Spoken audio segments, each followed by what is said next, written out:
उत्तर प्रदेश की राजनीति में 2027 विधानसभा चुनाव से पहले एक सवाल लगातार चर्चा में है कि नगीना से सांसद चंद्रशेखर आजाद आखिर किसके साथ जाएंगे। क्या वह अखिलेश यादव के साथ गठबंधन करेंगे या फिर मायावती के साथ राजनीतिक तालमेल बनाएंगे। फिलहाल इसका कोई आधिकारिक जवाब नहीं है, लेकिन राजनीतिक संकेतों और समीकरणों को देखकर कुछ संभावनाओं को समझा जा सकता है। नगीना लोकसभा सीट पर जीत के बाद चंद्रशेखर सिर्फ पश्चिमी यूपी के नेता नहीं रहे, बल्कि उन्होंने खुद को दलित युवाओं की नई आवाज के रूप में स्थापित किया है। यही वजह है कि 2027 के चुनाव में उनकी भूमिका बेहद अहम मानी जा रही है। अगर अखिलेश यादव की बात करें तो समाजवादी पार्टी और चंद्रशेखर के बीच कई मुद्दों पर राजनीतिक समानता दिखाई देती है। दोनों भाजपा विरोधी राजनीति करते हैं और संविधान, आरक्षण तथा सामाजिक न्याय जैसे मुद्दों पर मुखर रहते हैं। 2024 के लोकसभा चुनाव में भी विपक्षी मतदाताओं का बड़ा हिस्सा भाजपा के खिलाफ एकजुट दिखाई दिया था। ऐसे में राजनीतिक दृष्टि से देखा जाए तो अखिलेश यादव के साथ जाना चंद्रशेखर के लिए अधिक लाभकारी साबित हो सकता है या माना जा सकता है। दूसरी तरफ मायावती और बसपा का आधार वोट आज भी दलित समाज में मौजूद है, लेकिन चंद्रशेखर ने कई बार संकेत दिए हैं कि वह बसपा की पारंपरिक राजनीति से अलग रास्ता बनाना चाहते हैं। उनका पूरा राजनीतिक उभार ही उस दौर में हुआ जब बसपा का जनाधार कमजोर पड़ रहा था।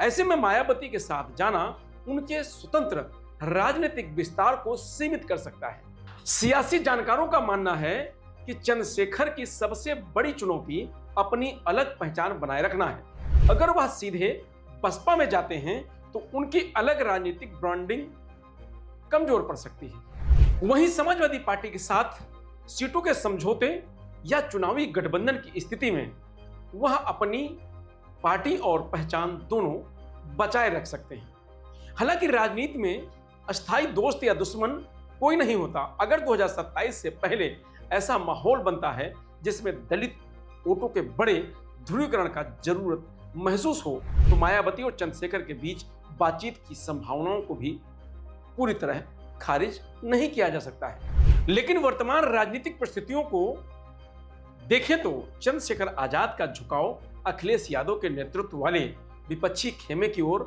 अधिक दिखाई देता है। इसकी वजह भाजपा विरोधी राजनीति, सामाजिक न्याय का साझा एजेंडा और युवा दलित मुस्लिम वोटों का संभावित समीकरण है। फिर भी यह याद रखना जरूरी है कि अभी तक चंद्रशेखर आजाद, अखिलेश यादव या मायावती किसी ने भी 2027 के लिए किसी गठबंधन की घोषणा की है। इसलिए यह केवल राजनीतिक विश्लेषण है, अंतिम निष्कर्ष नहीं। 2027 का चुनाव नजदीक आते आते उत्तर प्रदेश की राजनीति कई नए मोड़ ले सकती है, लेकिन एक बात तय है कि चंद्रशेखर आजाद जिस भी खेमे में जाएंगे वह फैसला यूपी की राजनीति का सबसे बड़ा गेम चेंजर साबित हो सकता है।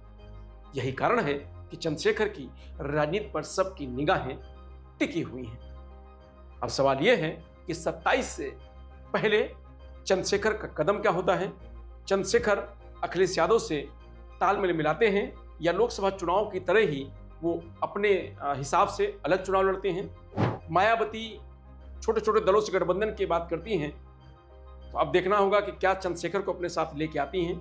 लेकिन सवाल वही है कि अगर चंद्रशेखर मायावती की पार्टी में शामिल हुए तो दोनों का जो एजेंडा एक जैसा है वो मिक्स हुआ तो उसमें सबसे ज्यादा नुकसान चंद्रशेखर को होगा, मायावती को नहीं होगा। लेकिन आकाश आनंद और चंद्रशेखर की नहीं बनती है, एक दूसरे की हमेशा वो बुराई करते रहते हैं। तो ऐसे में लगता नहीं कि चंद्रशेखर कभी भी बसपा यानी मायावती के साथ वो गठबंधन की बात करेंगे।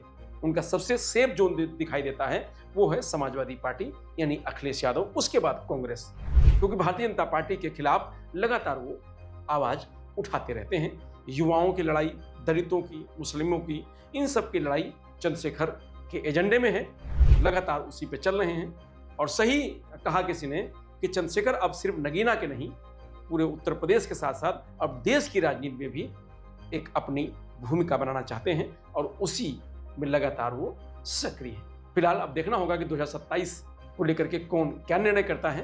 फिलहाल इसके बारे में इतना ही। आप देखते रहिए लोकमत हिंदी।